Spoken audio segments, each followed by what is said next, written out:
नमस्कार। आज हम पढ़ेंगे श्रीमद् भागवत गीता गीता प्रेस गोरखपुर की अध्याय नंबर 4 श्लोक नंबर 5वां। आप लोग ध्यानपूर्वक व्याख्या।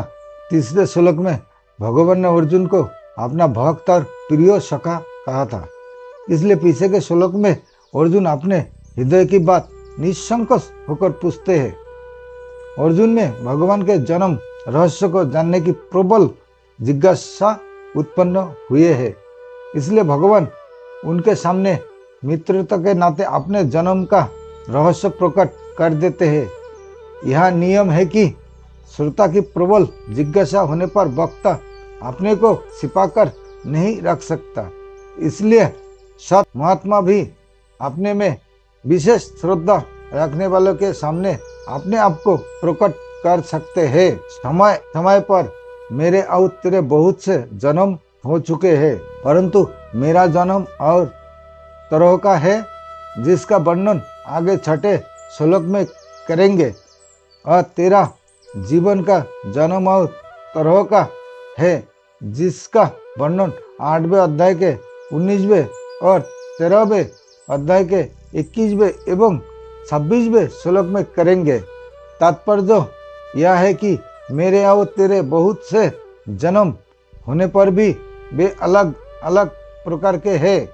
दूसरे अध्याय के 12वें श्लोक में भगवान ने अर्जुन से कहा था कि मैं भगवान और तू तथा ये राजा लोग जीव पहले नहीं थे और आगे नहीं रहेंगे, ऐसा नहीं है। तात्पर्य यह है कि भगवान और उनका अंश जीवात्मा दोनों ही अनादि और नित्य है। संसार में ऐसे जातिस्मार जीव भी होते हैं जिसको अपने पूर्व जन्म का ज्ञान होता है। ऐसे महापुरुष युजान जोगी कहलाते हैं, जो साधना करके सिद्ध होते हैं।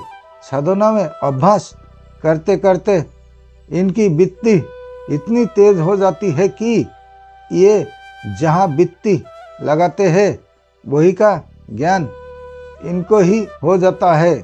ऐसे जोगी उस सीमा तक ही अपने पुराने जन्म को जान सकते हैं, संपूर्ण जन्म को नहीं। इसके विपरीत भगवान युक्त जोगी कहलाते हैं, जो साधना किए बिना सत सिद्ध नित्य जोगी है। जन्म को जानने के लिए उन्हें वृत्ति नहीं लगानी पड़ती, प्रस्तुत उनमें अपने और जीवों के भी संपूर्ण जन्म का सत स्वाभाविक ज्ञान सदा बना रहता है। उनके ज्ञान में भूत भविष्य और वर्तमान का भेद नहीं है, प्रस्तुत उनके अखंड ज्ञान में सभी कुछ सदा वर्तमान ही रहता है। गीता कारण कि भगवान संपूर्ण देश काल वस्तु व्यक्ति परिस्थिति आदि में पूर्ण रूप से विद्यमान रहते हुए भी इनसे सर्वथा अतीत रहते हैं। मैं उन सबको जानता हूँ। भगवान के इन वचन से साधकों को एक विशेष आनंद आना चाहिए कि हम भगवान की जानकारी में है। भगवान हमें निरंतर देख रहे हैं, हम कैसे ही क्यों ना हो, पर है भगवान के ज्ञान में। जन्म को ना जानने में मूल हेतु है अंत करण में नाजवान पदार्थों का आकर्षण महत होना। इसी के कारण मनुष्य का ज्ञान विकसित नहीं होता। अर्जुन के अंत करण में नाजवान पदार्थों का व्यक्तियों का महत्व था, इसलिए वे कुटुंबियों के मरने के भय से युद्ध नहीं करना चाहते थे। पहले अध्याय के 33वें श्लोक में अर्जुन ने कहा था कि जिसके लिए हमारी राज्य भोग और सुख की इच्छा है, वे ही ये कुटुंबी प्राणियों की और धन की आशा छोड़कर युद्ध में खड़े हैं। इससे सिद्ध होता है कि अर्जुन राज्य भोग और सुख चाहते थे। अंत नाजवान पदार्थों की कामना होने के कारण वे अपने पूर्व जन्मों को नहीं जानते थे।